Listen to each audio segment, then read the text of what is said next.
So a winning sales strategy comes from a series of factors. Too often I get people asking me, what's the one thing I need to do more? And for me, the response is there's probably 150 things you need to look at, of which 40 things you need to actually go and nail, or 20 things you need to put the excess time into in the coming year.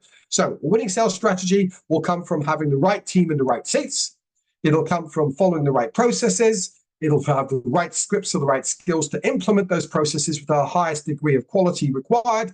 And number 4, doing enough of it. As you can see, point number 4 by itself is not going to do it. So it's important that you understand where your sales team is right now in terms of conversion rates, lead generation, customer retention, referral numbers of new customers coming to you. It's a complex problem.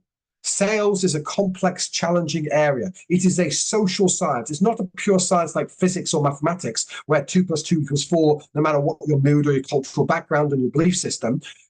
Sales does get affected from one day to the next and one hour to the next. So it's a social science. It's not pure. So you have to learn the rules about this. You have to learn to apply that with discipline and, of course, with resilience. So your sales strategy must consider all 5 of these areas for it to be considered to be an effective sales strategy. So if you've got some of these covered, then congratulations, you've got some of your sales strategy covered. It's really important that we're aware of all these things, and I've mentioned these before.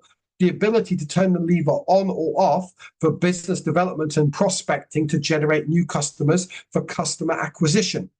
Likewise, do we have set processes for handling the existing customers? That's proactive account management. Too often, salespeople are spending too much time with the wrong people.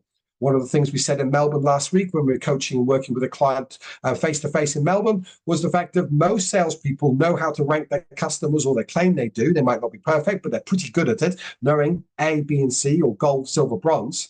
But when we did a survey globally of account managers 2.5 years ago, they said to us, hey, only about 44% of them implement a plan according to that ranking.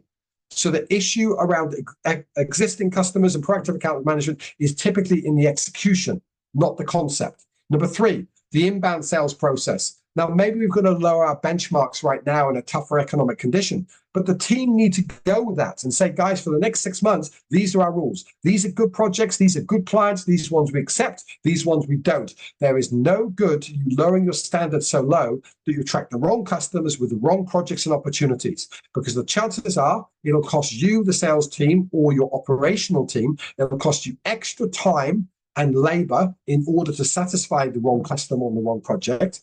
And the worst thing is, having committed a huge amount of extra time to deliver that product or that service, chances are they're going to refer their friends, and you'll have the same problem again and again, which will directly impact our productivity. It'll impact our staff engagement. It'll create resentment towards the sales team. Make sure you've got an inbound sales process that works. Closing.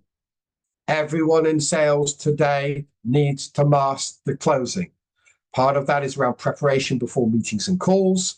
Part of that is around scripting on words and language and questions. Part of it is around understanding our benefits and our value proposition and connecting it to customer needs. Part of it is objection handling. And yes, part of it is the ability to close at the end of all of those things. You need a high-performing team, and you need the strategy around that. And then finally, accountability. Typically the one word that most humans run the furthest and the fastest from. That sales owners do that as business owners or sales managers, and likewise salespeople when they own their client or their territory. They try to avoid it, and salespeople are very good at avoiding that.